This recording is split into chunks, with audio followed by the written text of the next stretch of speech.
Hello friends, welcome back to our YouTube channel SSC tools. SSC, bank, DSSB, KVS, NVS, super TET या कोई भी competitive exam जिसमें English पूछी जाती है, तो आप सभी को पता है कि इंग्लिश वोकेबुलरी का एक मेजर रोल रहता है। अगर आपकी वोकेबुलरी स्ट्रॉन्ग है तो आपका इंग्लिश का सेक्शन बहुत अच्छा जाता है, लेकिन अगर आपकी वोकेबुलरी स्ट्रॉन्ग नहीं है तो आपको थोड़ा सा प्रॉब्लम का फेस करना पड़ता है। बट वोकैब समाधान की क्लासेस में आपको 1500 वर्ड्स ऐसे प्रोवाइड किए जाएंगे जो फ्रिक्वेंटली पूछे गए हैं या फिर पूछे जा सकते हैं, और इस क्लासेस से बाहर आपका कोई भी वोकैब नहीं जाएगा। अगर एक भी वोकैब इसके बाहर जाता है तो वो बहुत रेयर चांस होगा कि इससे बाहर कोई जाएगा। तो इस वीडियो सीरीज़ में हम आपको क्या प्रोवाइड कराने वाले हैं। सबसे पहला 1500 वर्ड्स प्रोवाइड कराएंगे जिसमें आपके सिनोनिम्स और एंटोनिम्स कवर होंगे। साथ ही वोकैब्स को लर्न करने की एक अच्छी ट्रिक के साथ साथ और अच्छी अप्रोच के साथ साथ हम इसमें सीखेंगे कि वोकैब्स को लंबे समय तक कैसे याद रखें। वोकैब्स को याद करने के साथ साथ हम उसकी प्रैक्टिस किया करेंगे, और इसके साथ ही कुछ डेली फ्रेजल वर्ब की क्लासेस लिया करेंगे। तो को शुरू करते हैं। फर्स्ट हमारा है एफ्लुएंट। एफ्लुएंट का मतलब क्या होता है? प्रॉस्परस। आपको एक चीज़ ध्यान रखनी है, जो भी आपको यहाँ सिनोनिम दिया जाएगा उसके सामने केवल एक ही वर्ड लिखना जो आपको कॉमनली याद होता है या फिर जो सरल होता है। सपोज़ हम बात करते हैं कि क्रिटिसाइज़, अगर हमने क्रिटिसाइज़ कोई वर्ड लिखा, क्रिटिसाइज़ का मीनिंग क्या होता है? क्रिटिसाइज़ का मतलब होता है निंदा करना। तो इसका आप वैसे सिनोनिम तो बहुत सारे होते हैं, लेकिन आपको एक ऐसा सिनोनिम लिखना है जो आपको याद बना रहे, जैसे कि सेंश्योर। तो सेंश्योर का मतलब भी क्या होता है? निंदा करना। तो क्रिटिसाइज़ को आपको याद रखना है सेंश्योर। सेंश्योर निंदा करना। और आपको हिंदी मीनिंग तभी लिखना है जब आपको पता है कि ये मेरे को नहीं आता है, तो यहाँ ब्रैकेट में आप हिंदी मीनिंग भी लिख सकती हैं, और आता है तो अभी लिख सकते हैं, कोई दिक्कत नहीं है। लेकिन आपको इंग्लिश मीनिंग याद रखना है। क्रिटिसाइज़ मतलब सेंश्योर। अच्छा, इसके बहुत सारे मीनिंग हो सकते हैं। जैसे क्रिटिसाइज़ की ही बात करें, क्रिटिसाइज़ का मतलब निंदा करना या किसी को नीचे दिखाना, बुराई करना, या फिर सेंश्योर होता है कंडेम कह सकते हैं इसको, डिनाउंस, रिप्रीहेंड और रिप्रोबेट भी कह सकते हैं, बी लिटिल, डिस्पैरेज। बट हमने एक ही क्यों लिखा? इतने सारे होते हैं, एक ही इसलिए लिखा क्योंकि अगर हम इसके सामने 10 या 15 सिनोनिम लिख लेंगे, हमें गारंटी से एक भी याद नहीं रहेगा। लेकिन अगर किसी के सामने एक ही लिखेंगे तो ये गारंटी आपको याद बना रहेगा लंबे समय तक। तो इसलिए आपको जो सही अप्रोच है वो यही रखनी है कि एक ही वर्ड के सामने एक ही ऐसा सिनोनिम लिखना जो आपको कॉमनली याद बना रहे, या फिर जो कॉमनली पूछा जाता है। जैसे कि एफ्लुएंट है। एफ्लुएंट का मीनिंग क्या होता है? धनी या समृद्ध होना। समृद्ध होना। तो एफ्लुएंट का मतलब होता है समृद्ध होना। तो समृद्ध की जो सबसे अच्छी इंग्लिश होती है वो प्रॉस्पेरस होती है। तो हमने एफ्लुएंट को क्या लिखा? प्रॉस्पेरस। तो आपको धनी ये चीज़ तो पता है, लेकिन एफ्लुएंट जब भी वर्ड दिखाई दे तो आपके मुंह से निकलना चाहिए प्रॉस्पेरस। तो एफ्लुएंट का प्रॉस्पेरस। उसके बाद लिम्प। लिम्प का मतलब होता है लड़खड़ा कर चलना। तो लिम्प का जो सिनोनिम होता है वो फॉल्टर। फॉल्टर मीन्स भी लड़खड़ा कर चलना या लंगड़ा कर चलना। तो लिम्प जहाँ भी वर्ड दिखाई दे तो आपके मुंह से हमेशा फॉल्टर निकलना चाहिए। लिम्प, फॉल्टर, लड़खड़ा कर चलना। मैसेकर। मैसेकर मतलब किसी की हत्या करना या कत्ल करना, इसका मतलब होता है। तो जहाँ भी आपको मैसेकर दिखाई दे तो आपके मुंह से स्लॉटर निकलना चाहिए। स्लॉटर भी मतलब हत्या करना। जैसे स्लॉटर हाउसेस होते हैं, जैसे तो मतलब स्लॉटर हाउसेस में जैसे मारा जाता है गाय को या फिर बैल जो भी होते हैं, जब वो बूढ़े होते हैं या फिर बीमार होते हैं तो उनको काटा जाता है स्लॉटर हाउसेस में। आपको पता होगा ये चीज़। तो स्लॉटर मतलब क्या होता है? स्लॉटर मतलब हत्या करना। तो मैसेकर का मीनिंग क्या होता है? स्लॉटर, हत्या। फिर आता है नेक्स्ट डिस्पैरेज। डिस्पैरेज का मतलब होता है निंदा करना। तो डिस्पैरेज का मीनिंग हम लिख सकते हैं डिग्रेड। डिग्रेड मतलब ग्रेड, किसी की ग्रेड को गिराना, डिग्रेड करना, तो निंदा करना। तो डिस्पैरेज का मतलब निंदा करना। एक्यूज़। एक्यूज़ मतलब किसी को दोषी ठहराना या अभियोग लगाना उस पर। तो इम्पीच। इम्पीच बहुत अच्छा वर्ड है। इम्पीच ये पूछा भी गया है बहुत बार। तो इम्पीच का मतलब क्या होता है? अभियोग लगाना, किसी पर दोष लगाना। तो एक्यूज़ करना किसी को। एडमोनिश का मतलब क्या होता है? धमकाना। किसी को अगर हम धमकाते हैं या चेतावनी देते हैं तो थ्रेटन। तो थ्रेटन सबसे अच्छा वर्ड है। तो एडमोनिश का मतलब होता है थ्रेटन। बार्टर। बार्टर क्या होता है? वस्तु विनिमय। जैसे प्राचीन काल में जब रुपए का काम नहीं होता था तो वस्तु के बदले वस्तु दी जाती थी या ली जाती थी, तो वस्तु के बदले वस्तु का विनिमय किया जाता था, यानी कि एक्सचेंज किया जाता था, तो उसको हम कहते थे बार्टर सिस्टम। तो बार्टर का मतलब क्या होता है? एक्सचेंज। नेक्स्ट आता है अनकॉन्शनेबल। तो अनकॉन्शनेबल का मतलब होता है अत्यंत या बहुत मात्रा में, बहुत ज़्यादा हो तो उसको कहते हैं अनकॉन्शनेबल। एक्सेसिव, एक्सेसिव मतलब बहुत ज़्यादा मात्रा में है, एक्सेसिव है ये चीज़। डैंक का मतलब होता है नम, कहीं गीला होना, तो डैम्प इसका जो सिनोनिम है बेस्ट वो डैम्प।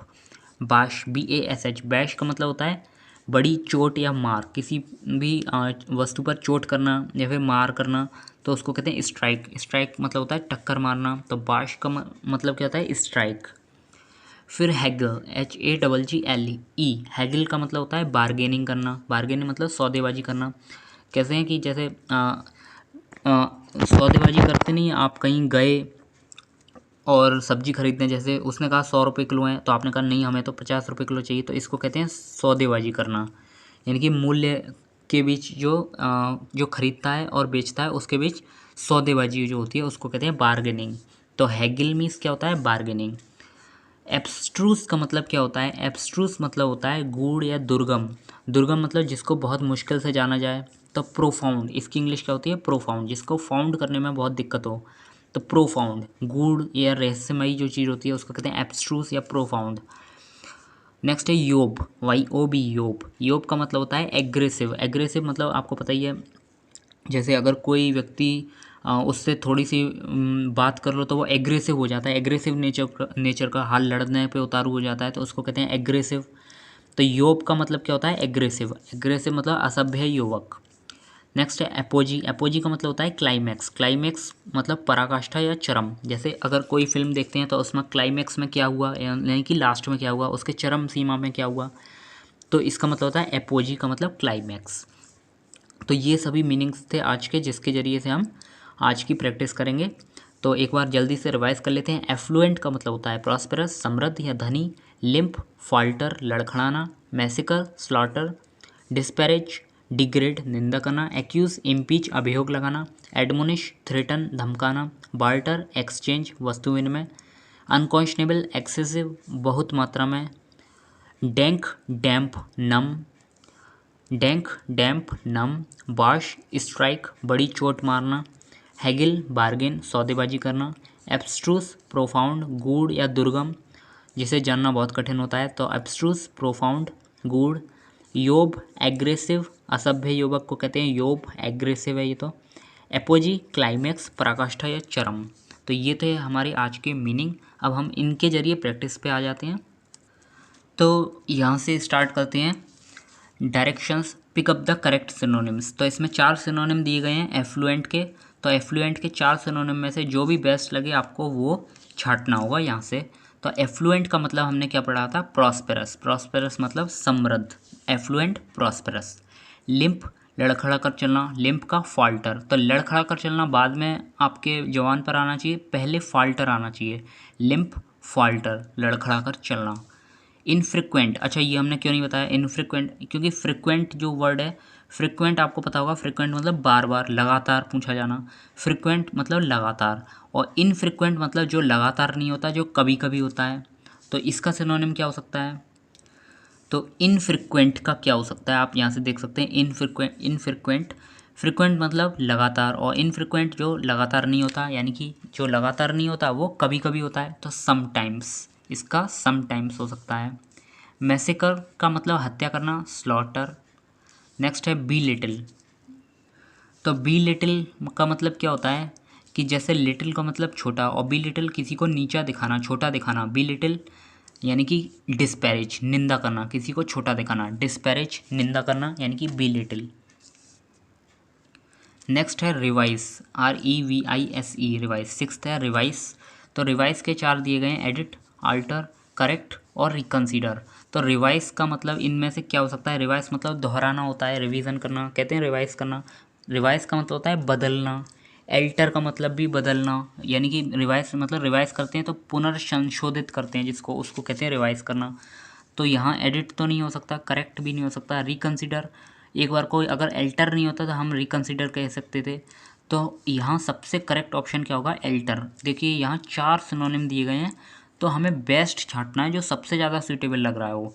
तो इसमें रिवाइज का जो अगर बिल्कुल परफेक्ट की बात करें तो यहाँ कोई भी ऐसा नहीं है रिवाइज का जो परफेक्टली इसका एग्जाम्पल हो, लेकिन एल्टर जो है ये इसका सबसे ज़्यादा करीबी सिनोनिम है, इसलिए हमने यहाँ एल्टर लगाया है। और इसको हमने इसीलिए नहीं लिखा है क्योंकि रिवाइज का जो मोस्ट जो अप्रोप्रिएट होता है यहाँ कोई भी नहीं दिख रहा है हमें, लेकिन कहीं कहीं एल्टर जो है इसके करीब दिख रहा है, तो इसलिए रिवाइज का क्या होगा, एल्टर हमने यहाँ टिक लगाया है। और इसका करेक्ट ऑप्शन भी यही दिया है, एल्टर, रिवाइज का एल्टर। तो बहुत सारे ऐसे कॉम्पिटिटिव एग्जाम में पूछे जाते हैं जिसका सीधे से मीनिंग नहीं होता, रिवाइज का मतलब रिवाइज करना, ये बिल्कुल नहीं दिया गया होगा यहाँ, लेकिन आपको करीबी मीनिंग छांटना होगा कि इसका करीबी क्या हो सकता है। तो ये भी चीज़ आपको ध्यान में रखनी है, रिवाइज का एल्टर। रिवाइज मतलब दोबारा से दोहराना, उसको पुनर्संशोधित करना या बदलना, तो एल्टर मीन्स भी बदलना होता है, तो इसलिए आपको ये चीज़ ध्यान रखनी है। नेक्स्ट है डिस्टिंग्विश। डिस्टिंग्विश का मतलब होता है अंतर करना। तो डिस्टिंग्विश 7th नंबर का है। डिस्टिंग्विश का मतलब होता है अंतर करना या भेदभाव करना। तो डिफरेंशिएट, डिफरेंशिएट मतलब भेदभाव करना। डिफरेंट मतलब अलग और डिफरेंशिएट मतलब भेदभाव करना, अलग अलग भेदभाव करना। तो डिस्टिंग्विश का मतलब होता है भेदभाव करना, डिफरेंशिएट। एक्यूज़, किसी को एक्यूज़ करना, अभियोग लगाना किसी पर, तो इम्पीच हमने पढ़ा था अभी, एक्यूज़ का इम्पीच। नेक्स्ट 9th है रिकवर। रिकवर मतलब किसी चीज़ की रिकवरी करना, पुनः प्राप्त करना। तो रिकूप, RECOUP, रिकूप।